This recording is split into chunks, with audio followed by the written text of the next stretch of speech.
Hello everyone, welcome back to my channel Kitty's lifestyle. আমি আজ তোমাদের সাথে শেয়ার করব নেপালে কেমনভাবে আমরা সরস্বতী পুজো আয়োজন করলাম অ্যান্ড কেমনভাবে দিনটা কাটলো। তো চলো, ফার্স্টে আমরা ভোর ভোর উঠে পড়েছি। কাটাকুটির পর্ব শুরু হয়ে গেছে, কারণ আজকে 15 থেকে 20 জনের মতন ভোগ রান্না হবে এখানে। আজকে কারণ আমাদের আশেপাশের বন্ধুবান্ধব টুকটাক রয়েছে, বরের অফিস কলিগরা রয়েছে, তো তারা সবাই আসবে। তো ওই জন্য সবার ফার্স্টে আমি রান্না চাপিয়ে দিয়েছি অ্যান্ড এখান থেকে আবার কিছুটা সময় আমি আবার পুজোর ওখানে গোছাতেও যাব।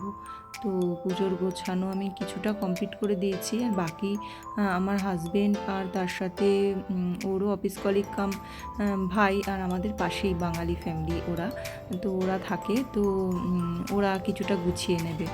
তো ওই আজকের পুরোহিত। কারণ এখানে কি বলো তো, যজমান পাওয়া খুব মুশকিল, কারণ এখানে সবাই নিজেরাই পুজো করে নেয়। আর সরস্বতী পুজোটা তো বেশিরভাগ স্কুল কলেজেই হয়, সেরকম ভাবে বাড়িতে করলেও অল্পের মধ্যে নিজেরাই করে নেয়। তো চলছে, পুজো পর্ব শুরু হয়ে গেছে। আর এখানে বাঙালি পুরোহিত কোথায় পাবো, তো বাড়িতেই ছিল, ওই নিয়ে আমাদের কোনো সমস্যা হয়নি। বীর এখানে ছোটাছুটি করছে, ও তো একটুও বুঝতে চাইছে না, অঞ্জলি শুরু হয়ে গেছে আর ওকে বসানো খুব চাপের। वेदान्त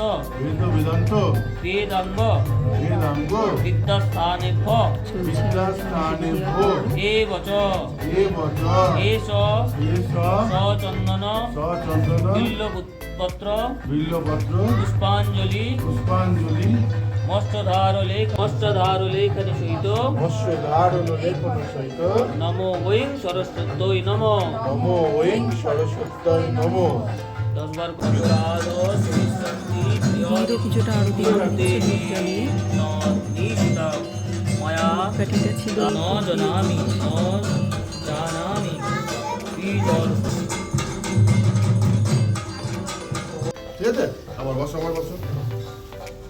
সকাল থেকে ও কিন্তু খুব এক্সাইটেড ছিল।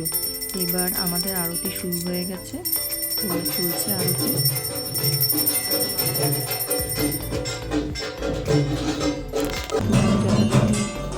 রান্নাঘরের দিকেই চলে গেছিলাম,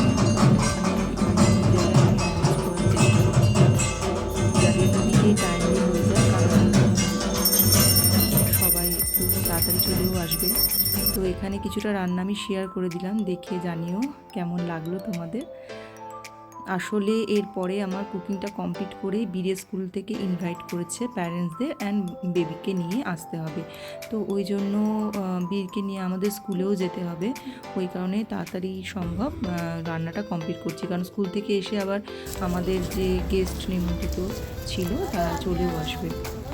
নমস্তে। চলে এসেছি বীরের স্কুলে। এই পতাকাটা দেখছো, এইটার নাম হচ্ছে এখানকার ধ্বজা পতাকা। তো এটা সব জায়গায় তুমি দেখতে পাবে, পাহাড়ে আসলে টানানোই থাকে। আর এই যে তিলকটা দিচ্ছে ওদের হেডমিস, তো এইটা কিন্তু সবার কপালেই থাকে। এটা চাল আর সিঁদুরের একটা কম্বিনেশন, অ্যাজ এ ব্লেসিংস হিসাবে ওরা ইউজ করে। সবার কপালে নেপালে আসলে দেখতে পারবে, যখনই কোনো প্রোগ্রাম হয় তখনই ওরা এই তিলকটা ইউজ করে। আর এই যে বোর্ডটা দেখছো, এখানে কিন্তু হাতে খড়ি এইভাবে হয়। তো বীরের তো আগের বছর হাতে খড়ি হয়ে গেছিলো, বাট ওকে কিছু বলছিল যে বোর্ডে লেখার জন্য, কারণ এখানে কোনো স্লেট পেন্সিলের কনসেপ্ট নেই, এখানে বোর্ডেই স্কুলে এসে বাচ্চাদের হাতে খড়ি হয়ে যায় অ্যান্ড স্কুলে ভর্তি হয়ে যায়। নেপালি বর্ণমালাও এখানে লিখতে বলছিল। এখানে চলছে প্যাকিংয়ের কাজ, প্রসাদ পাঠানো হবে। আর চলে এসছে আমাদের গেস্টরা, বরের অফিস কলিগজন, তো তাদের আমি সার্ভ করে খেতে দিয়ে দিয়েছি অলরেডি। প্রসাদ খেতে তারা বিজি।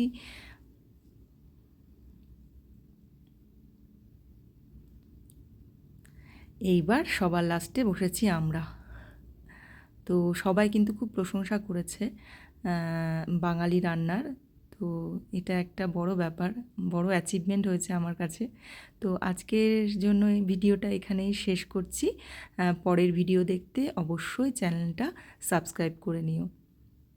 টাটা, আবার দেখা হবে নেক্সট ভিডিওতে।